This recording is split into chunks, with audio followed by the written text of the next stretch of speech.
سر آپ کے پاس petroleum ministry بھی رہی جی.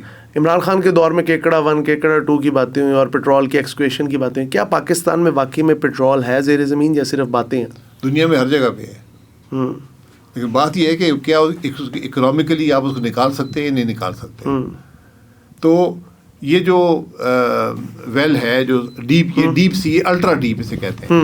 اتنا ڈیپ سی میں کہیں ویل نہیں ہے. شاید یہ پاکستان نے جو کیا تھا یہ ڈیپسٹ تھا، یا شاید چند ڈیپسٹ میں سے ایک تھا. اچھا. اور اس پہ تقریباً $100 ملین کی لاگت آتی ہے. ٹھیک ہے. کوئی گارنٹی نہیں ہوتی کہ نکلے گا یا نہیں نکلے گا.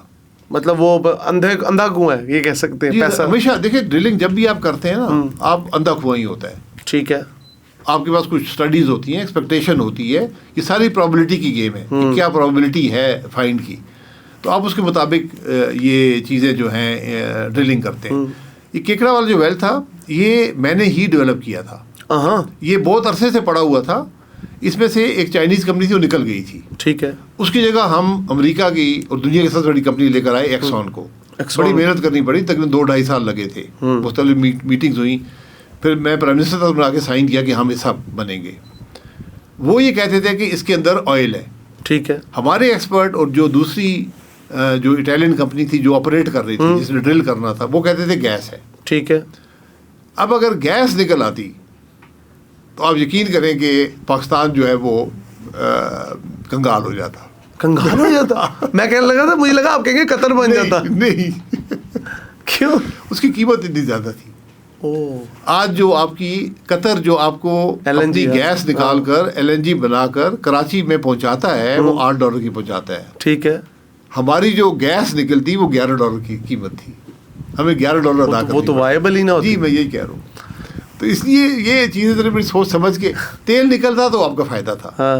اور اس میں بڑا وقت لگتا ہے، یہ ایک دن کی بات نہیں ہوتی. عمران خان صاحب نے جب یہ ابھی اس سے پہلے وہ حسین ہارون صاحب تھے وزیر ریٹائرمنٹ، انہوں نے اعلان کر دیا کہ تیل نکل آئے. بالکل ایسی. مجھے اور کمپنی والوں نے فون کیا کیونکہ ہم نے اسی وقت حکومت چھوڑی تھی. انہوں نے کہا جی آپ لوگ کیا کر رہے ہیں؟ میں نے کہا کہ آپ کے وزیر صاحب کہہ رہے ہیں کہ تیل نکل آئے ہیں. مجھے کہا یہ غلط بیان ہے، ہم تو یہاں پھنس جائیں گے کیونکہ ہم پارٹنر تھے وہاں پر. تو بہرحال وہ گزر گیا. اس کے عمران خان صاحب نے کہہ دیا تیل نکلنے لگا، گیس نکلنے لگی. تو جی قوم بہت بڑی خوشخبری ہے. جی تو یہ خوشخبری کی انتظار کیا کرے نا. اور میں آپ حقیقت سے کہہ رہا ہوں گیس نکل آتی آپ کا بہت بڑا مسئلہ تھا. اچھا شکر ہے نہیں نکلی. شکر کرے. عجیب بات ہے لیکن میں حیران ہوں. مجھے آئی سویئر ٹو گاڈ مجھے لگا آپ کہیں گے قطر بن جائے گا پاکستان. یہ تو کنگال.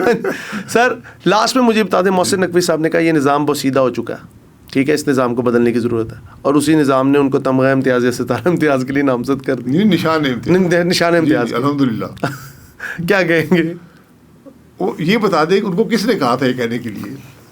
یہ پتا کریں پھر آپ کو سمجھ آئے گی.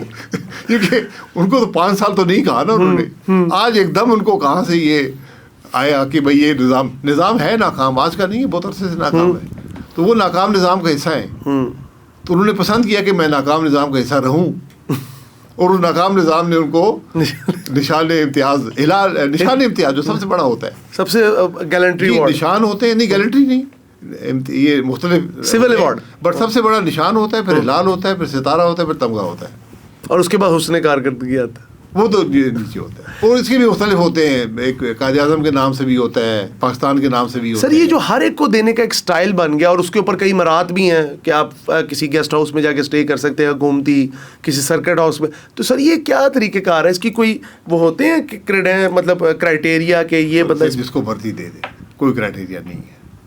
یہ وزیر اعظم کی مرضی ہے، اس کو مرضی بانٹتے ہیں. سواب دی جی وہ بڑی احتیاط سے بانٹے جاتے تھے، دیے جاتے تھے، اب بانٹے جاتے ہیں. یہ فرق ہو گیا. ابھی CDF کو مشیر کا عہدہ مل گیا وزیر اعظم کے، آرمی ایکٹ میں تبدیلی ہوئی ہے. جی تو آپ کو کیا لگتا ہے؟ It is fine. ٹھیک ہے، جو مرضی کرے جی. وہ سمجھتے ہیں نظام چل رہا ہے، اسے بہتر چل رہا ہے تو ٹھیک ہے، مشیر بھی ہو جائے. جو دیکھیں جب بھی آپ اس قسم کے اختیارات کی کنسنٹریشن کرتے ہیں نا، اس میں ہمیشہ خرابی ہوتی ہے.